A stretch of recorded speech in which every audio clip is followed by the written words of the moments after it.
எதுக்கு டிராகன் ஃப்ரூட்டை திருடி தின்ன?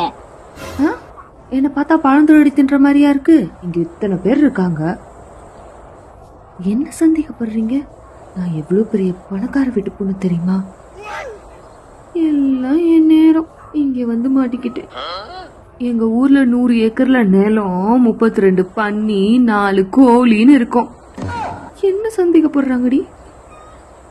எவன் என்ன சொன்னாலும் நான் உன்னை நம்புறேன்டி. அட மூளை இல்லாத முட்டைகோசை, அவன் மூஞ்சிய பாத்துமா பீ மாதிரி போய் சொல்ற. இதுல நீ பிக் பாஸ் சான்றாவே மிஞ்சிரியாமா நீ? நீ விட்டா நான் தான் திருடி தினேன்னு சொல்லுவ போலயே. கண்ணாடி முன்னாடி நில், அப்புறம் சொல் நீ திருடி இல்லை என்று. திருடி தின்னுட்டு பணக்காரி சொனக்காரின்னுட்டு. நான் பணக்காரின்னு தெரிஞ்சு என் சொத்தெல்லாம் ஆட்டையை போட்டு வச்சுக்கிறதுக்கு தான் இதெல்லாம் பண்றீங்க.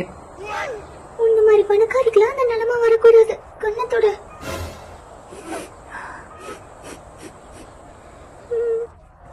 அட கிறுக்கு சிறுக்கி, எனக்கு தெரிஞ்ச ஒரு லாயர் இருக்காரு. அவர் பழம் கேஸ்னாலும் சரி, கொலை கேஸ்னாலும் சரி உகுந்து விளையாடுவாரு. இவன் நம்ம பேசிட்டு வானத்தை பார்த்துட்டு இருக்கா. சரி